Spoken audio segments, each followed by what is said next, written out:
हर इंसान के अंदर एक गॉड गिफ्टेड टैलेंट होता है। अपनी नौकरी छोड़कर पिछले 1 साल से मैं बहुत ही गहन रिसर्च कर रहा हूँ, बहुत ही डीप रिसर्च कर रहा हूँ ह्यूमन ब्रेन के ऊपर, न्यूरोप्लास्टिसिटी के ऊपर, स्पिरिचुअलिटी के ऊपर, हिंदू रिलीजन के ऊपर, गीता के ऊपर, कुरान के ऊपर और इंडियन एजुकेशन सिस्टम के ऊपर। तो मेरा निष्कर्ष ये निकला है कि जिस प्रकार से एक आम होता है और जिस प्रकार से एक अंगूर होता है, तो आम का फल और अंगूर का फल एक दूसरे के रिलेटिव, एक दूसरे के सापेक्ष पूरी तरीके से यूनिक है, अद्वितीय है। मतलब जो आम है वो कभी अंगूर नहीं बन सकता और आम अंगूर से श्रेष्ठ नहीं है। उस प्रकार से अंगूर आम कभी नहीं बन सकता और अंगूर आम से श्रेष्ठ नहीं है। दोनों के दोनों यूनिक है। अब यही बात सत्य है इंसानों के लिए। दुनिया में 700 करोड़ लोग हैं, तो 700 करोड़ टाइप के यूनिक और अद्वितीय फल हैं और कोई भी फल दूसरे फल से कम नहीं और ज्यादा नहीं है, यूनिक है। ठीक उसी प्रकार से जैसे कि आम जो होता है, एक रसीला आम एक रसीले अंगूर से ज्यादा रसीला नहीं है और ना कम रसीला है, उसी प्रकार से एक रसीला अंगूर एक रसीले आम से ना ज्यादा रसीला ना कम रसीला है, इतना यूनिक है। तो हमारा इंडियन एजुकेशन सिस्टम क्या होता है और बेसिकली जो भी एजुकेशन होती है उसमें क्या होता है कि 100 बच्चे भर दिए जाते हैं क्लास के अंदर। सभी बच्चे एक क्लास के अंदर एक ही तरह की शर्ट पहन के, एक ही तरह की पैंट पहन के, एक ही तरह की टाई पहन के, एक ही तरह का पीरियड पढ़ेंगे, एक ही टीचर से एक ही इंग्लिश का चैप्टर पढ़ेंगे, एक ही मैथमेटिक्स पढ़ेंगे, एक ही सिविक्स पढ़ेंगे, हिस्ट्री पढ़ेंगे, साइंस पढ़ेंगे। तो ये बहुत ही गलत है। It's a blasphemy. ब्लास्फेमी का मतलब होता है परमात्मा से विद्रोह। हर एक बच्चा ही परमात्मा का स्वरूप होता है। वो इस धरती के ऊपर आता है कुछ ऐसा विशिष्ट काम को अंजाम देने के लिए, जैसा काम विवेकानंद ने अंजाम दिया, रामानुजन ने अंजाम दिया, महात्मा गांधी ने अंजाम दिया और ऐसे बड़े बड़े लोगों ने अंजाम दिया।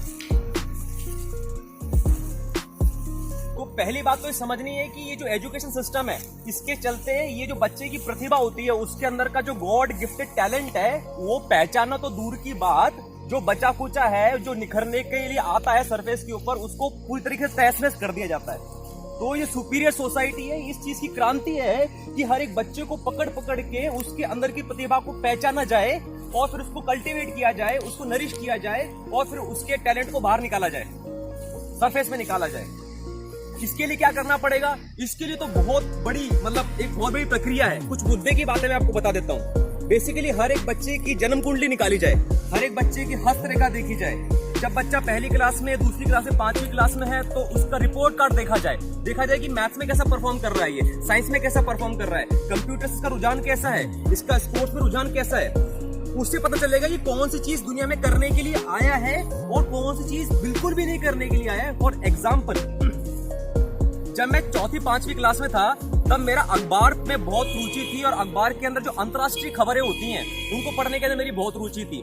जब मैं कुछ 10वीं क्लास में था, तब बिल क्लिंटन भारत आया था, तो बिल क्लिंटन के भारत आने पर मैंने कविता लिख डाली थी।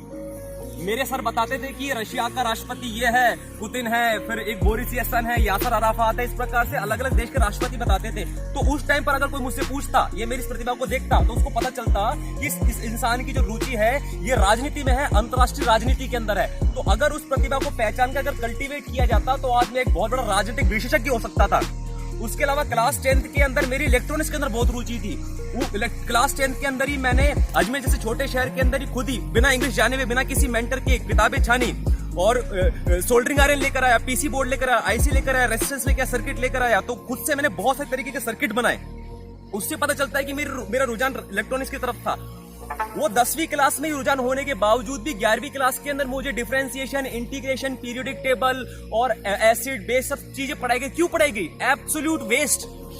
तो इस तरीके से ये जो वेस्ट वाली चीजें होती हैं, इनको हटा देना चाहिए। फिर मैं आईआईटी में चला गया, जबरदस्ती इकोनॉमिक्स पढ़ा रहे हैं मुझे, जबरदस्ती आप फिर से फिजिक्स केमिस्ट्री पढ़ा रहे हैं और इधर उधर कोर्सेज पढ़ा रहे हैं। This is an absolute waste of time. आपको सब चीज नहीं पढ़ानी होती है। तो इसके लिए क्या चाहिए होता है? इसके लिए एक शिक्षक चाहिए होता है जो पहली बात तो इस फंडामेंटल कॉन्सेप्ट को समझे कि हर एक बच्चा यूनिक होता है, गॉड गिफ्टेड टैलेंट होता है, वो दुनिया में यूनिक काम करने के लिए आया है और उस टीचर के अंदर ये काबिलियत होनी चाहिए कि बच्चे की प्रतिभा को बाहर निकाले। वो काबिलियत पता नहीं, मुझे तो कोई टीचर मिला नहीं इसके अंदर है। मैं दावा करता हूं कि I am that faculty, I am the teacher who can find out the creativity, the unique talent and unique potential in a student and can nourish it. और अगर किसी टीचर के अंदर ये कला नहीं है, तो उपनिषद मेरे पास आए और नीचे आके बैठे, मैं टीचरों को बताऊंगा, शिक्षकों को बताऊंगा कि बच्चे को पढ़ाते कैसे हैं, उसके अंदर क्रिएटिविटी को निखारते कैसे हैं। जय श्री राम। सब न्यूरोप्लास्टिसिटी है।